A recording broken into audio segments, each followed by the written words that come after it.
తొందరగా వీర్యం రిలీజ్ కాకుండా ఉండాలంటే మీరిచ్చే సలహాలేంటి? మీరిచ్చే ట్రీట్‌మెంట్ ఏంటి?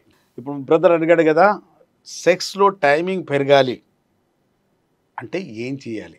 సెక్స్‌లో టైమింగ్ ఎందుకు తగ్గుతుంది ముఖ్యంగా అంటే, మన బ్రెయిన్‌లో మన నరాల మధ్య ఉన్న కెమికల్, మనం మూత్రం ఎలా ఆపుకుంటాం, మనం మలం ఎలా ఆపుకుంటాం, వీర్యం కూడా అలాగ ఆపుకోగలిగే నరాల్లో మధ్యలో ఉన్న hormone serotonin, happy hormone, neuro hormone అంటారు.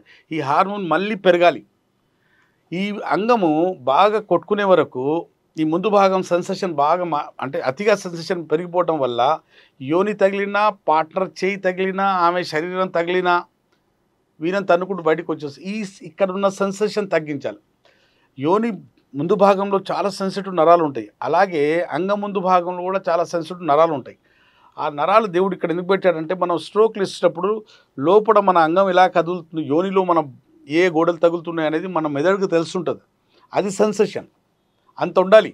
మనం సెక్స్ చేసినప్పుడు ఎలా లోపలికి వెళ్తుంది, ఎలా బయటికి వస్తుంది అనే కదలికలు ఏంటి, లోపల ఏం తగులుతుంది, ఎక్కడెక్కడ తగులుతుంది అనేది మన సంకేతాలు మన మెదడుకి నరాలు ఇస్తుంటాయి. అది ఎప్పటివరకు సెన్సేషన్ నార్మల్ ఉన్నంతసేపు అది అలాగే ఉంటుంది, సెక్స్ హాయిగా ఉంటుంది. అది అతిగా అయినప్పుడు యోని వెచ్చతనం తగలగానే, యోని లోపల ఎప్పుడు అంగం మనం ప్రవేశపెడతాం అక్కడ వెచ్చదనం తగలగానే మన అంగం మీద కరెంట్ షాట్ తగిలినట్టు వీరం తనుకొచ్చేస్తుంది.